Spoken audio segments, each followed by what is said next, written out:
Canal Enciclopedia. Miguel de Cervantes, el escritor español, tuvo una vida azarosa y turbulenta. Fue como si el destino se hubiese puesto en pie de guerra contra el creador de El Quijote, el caballero andante, enviándole, al igual que a su héroe, una tribulación tras otra.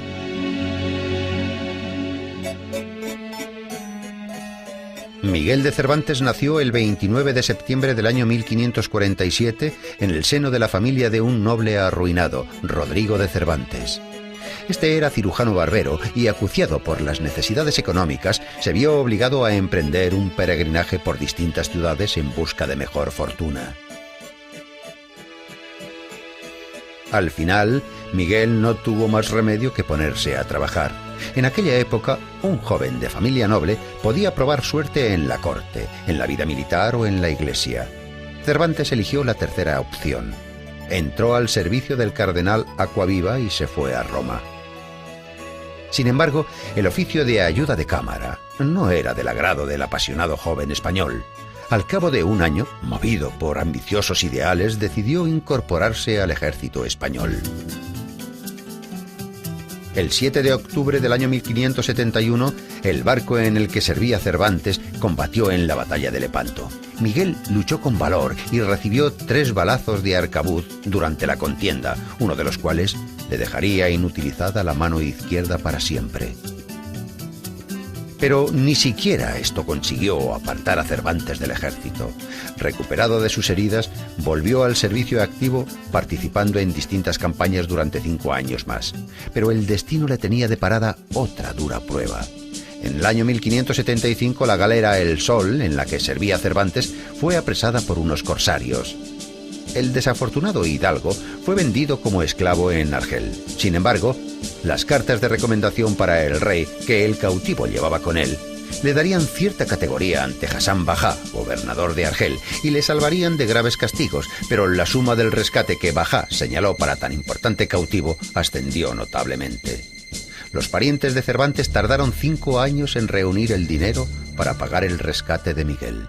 Cervantes se alegró de volver a casa, pero al parecer sus tribulaciones no habían acabado aún. Nadie, salvo sus parientes, necesitaba al veterano que había resultado gravemente herido durante una batalla.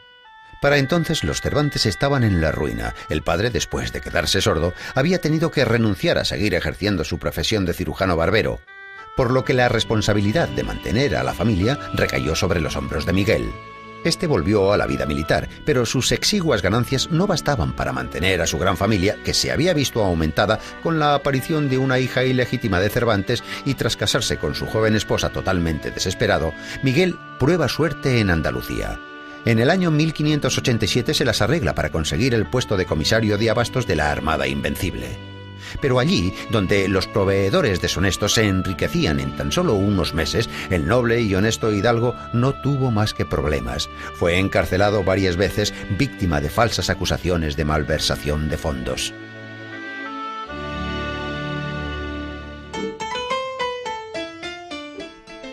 Durante uno de sus períodos de cautiverio, Cervantes empieza a escribir su obra más famosa, el ingenioso hidalgo Don Quijote de la Mancha, concebida como una parodia de las novelas de caballería. En aquel momento, Cervantes ya había escrito la novela La Galatea, varios dramas y más de 20 obras teatrales. Sin embargo, fue el relato de las aventuras de El Caballero de la Triste Figura el que inmortalizó a Cervantes. La novela, publicada en el año 1605, tuvo un éxito arrollador. Literalmente, el libro desapareció de las estanterías. Así, Don Quijote, el caballero andante, el noble soñador, el entusiasta de las novelas de caballería, el defensor de los necesitados, empezó a recorrer los caminos de la literatura mundial. Su nombre se hizo famoso y aparecieron numerosas variaciones sobre el tema de las aventuras del ingenioso hidalgo. La imagen de Don Quijote, el caballero andante, no solo fue analizada por críticos literarios, autores clásicos y ensayistas, los filósofos también lo hicieron. La novela de Cervantes fue traducida a multitud de idiomas y solo es superada en número de ediciones por la Biblia. 10 años después de la publicación del Quijote en España, se publica la obra titulada Segundo tomo del ingenioso hidalgo Don Quijote de la Mancha, Sin embargo, su autor no era Cervantes, sino alguien que se escondía tras el seudónimo de Alonso Fernández de Avellaneda. El Quijote de Avellaneda carece de nobles ideales y solo aspira a enriquecerse. Afortunadamente, el plagio de Avellaneda pasó casi desapercibido para los lectores. Por otra parte, el falso Quijote forzó a Cervantes a escribir la segunda parte de su novela, en la que sublimó los ideales humanitarios del protagonista.